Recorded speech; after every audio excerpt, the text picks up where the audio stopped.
By the start of the 80s, Britain was in recession. The West End was facing rising costs and falling audiences. Even American imports were having a tough ride, finding critical acclaim but disappointingly short runs. Not the ideal time then for Andrew Lloyd Webber to attempt a musical about his favourite domestic pet. Everybody thought we were mad to do a show about cats. Everybody thought we were raving mad. The number of people who asked me with an embarrassed smile on their face, doing a show about pussycats? Really? Cats are not pussycats in my book. They're street animals, they're earthy, they're athletic, and this is a show that is going to be very much about dance. Right, now, really pull, and pull yourself out. Sit, and be surprised to see your own leg. Britain had never had a successful dance musical. Its strengths were traditionally in singing or acting. By attempting a show that required all three was unprecedented. It's the sort of show that we're told, sort of at birth, that it's impossible to do in Britain, which is precisely why we're doing it here.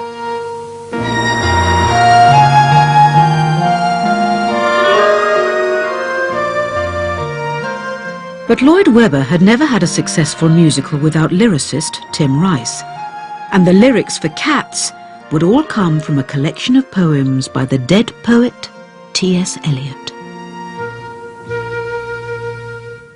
I had auditioned, along with Gillian, to find a group of people who would want to join a group where, at the outset, there was no definitive story and there were no assignable characters.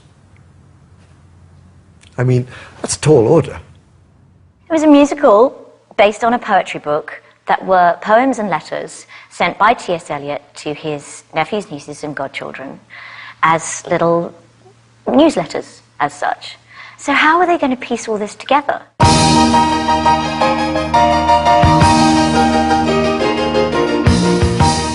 While Trevor worked out how to piece the poems into a story, choreographer Gillian Lynne set to work instilling a sense of catness into the cast. Is everybody here? Is there any rotter hiding behind a seat?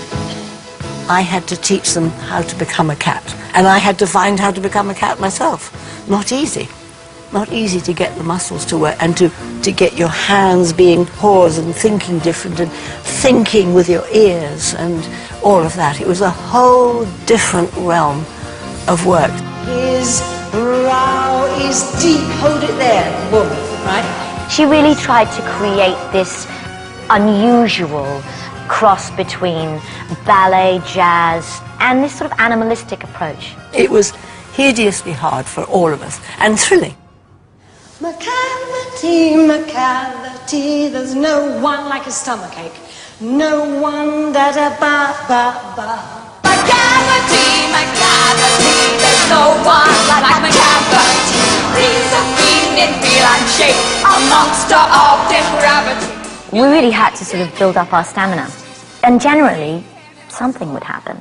There were a lot of injuries because it was a very difficult thing to dance. And of course in the space you had, people were falling over, and it wasn't an easy birth, let's say.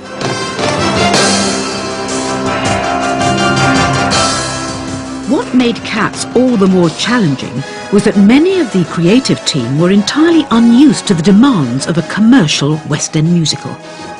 Nobody in our team had done it before, except for me. Certainly Trevor Nunn hadn't, Gillian Lynne a little bit, but not to the same degree, but the team picked up on it pretty fast.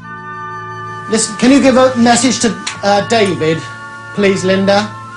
From Marina Martin, that she thinks that the frills around the bed look like old knickers, and worse, they look like out-of-period old knickers. So could he look at it? Thank you. For producer Cameron McIntosh, whose reputation was in staging revivals, finding financial backing for a new musical with no story by a dead lyricist about dancing cats was proving to be a challenge. The finance was impossible. That was the difficult bit. You know, we both had terrible time getting the money. I mean, for me it was less surprising, but bearing in mind so many people had made an absolute fortune out of Andrew through Superstar and Joseph and things like that. And of course Evita, you know, they wouldn't cough up. I remember standing on the steps of the New London with Trevor and Cameron and Andrew said, we'll all have to go out and try and find our rich friends. And very famous people in the theatre, I will not name, who were offered, even during previews, a quarter of the capital. We were still that short. Went, no, this will never work. In desperation, Mackintosh even turned to those he hoped would recognise the full potential of the show. The cast. I don't think I'd have invested in it. I'd given it 3 months. Fool. I mean, he's asking me and I'm in it. Have you got any money to put in the show? So I think the only thing I was aware of was that he was looking for money and I didn't put it in. And I've hated myself ever since. It wasn't so much whether Andrew would lose money or Karen would lose money. What they would lose was kudos. If all that had gone into this big production and they had all those names of Trevor Nunn, Andrew, Cameron, Gillian Lynn and all the stars that were in it, if that didn't succeed, how would they have felt? It was their kudos at stake, not so much, I think, the money.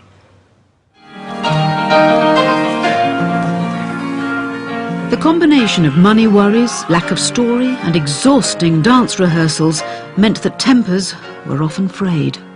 Everybody was very tense and confused. There were lots of tantrums went on. There was a big argument just before the show opened.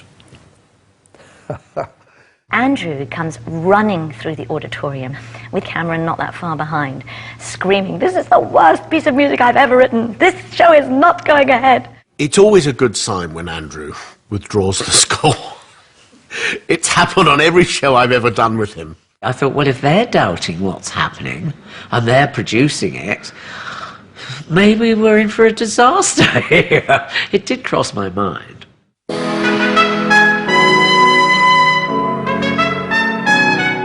Throughout all the difficulties, there was one ray of hope. One of Britain's finest post-war actresses had agreed to play the key role of Grizabella. But this being Cats, acting wasn't enough. Judi Dench would also have to sing and dance. I was rehearsing with Judi Dench, and she went, "You kicked me." And I said, "I didn't, actually." I said, "Are you all right?" She couldn't walk. Well, what had happened is her Achilles tendon had snapped. So she could no longer do the show, which was terrible for her. I hate to say this, but in some ways a blessing for the show, because it meant that they had to bring in Elaine Page. And Elaine Page has a fabulous voice. Paul Nicholas came up and said, "What the hell are you doing in this pile of..." You know, they were all intrigued as to why I had agreed to join the company, because they, I think, were pretty fed up with it. Elaine stepped in with just 3 days left before previews began. With a world-class singer on board, all they needed now were some lyrics. They rehearsed me, and I think maybe Friday, Saturday and Sunday. And for 10 previews from that Monday on, I was sang a different lyric every night. I think Don Black wrote, "Good times, I must wait for the good times." I did a lyric for it. I think Tim did a lyric. A whole bunch of people did a lyric to that tune of Memory. Tim Rice wrote "Street lamps and the spaces between them." I did write a lyric for Memory, and it went into the show for a couple of nights in previews, and then it was taken out and given to a lyricist chosen by the director. The director.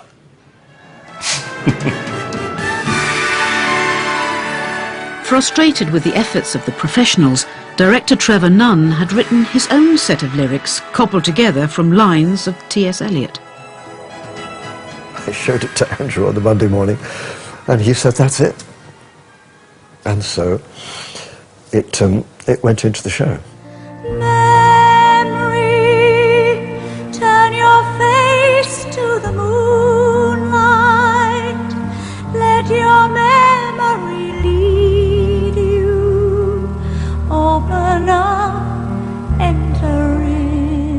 But even with the inclusion of Elaine Page and Memory, as the show headed precariously to opening night, it was still far from certain that Cats would work. We went on stage really not knowing whether we were going to be the biggest success or the biggest flop. Whether it was brilliant or laughed at, it would be extreme.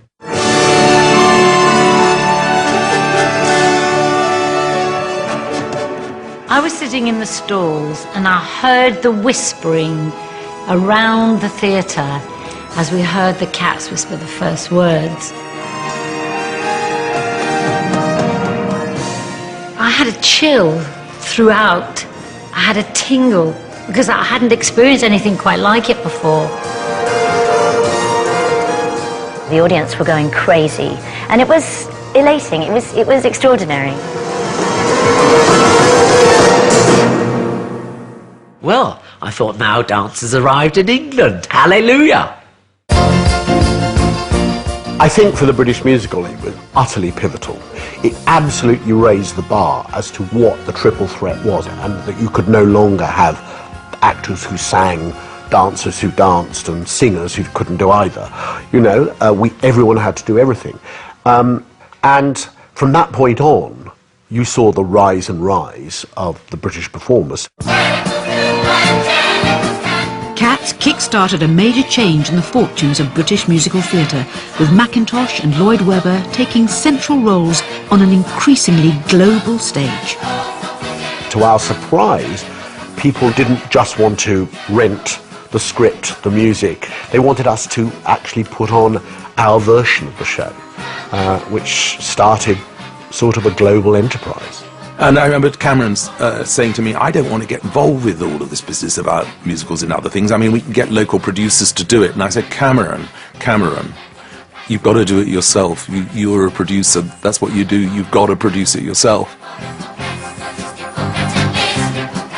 Their attention to detail extended far beyond the walls of the theatre.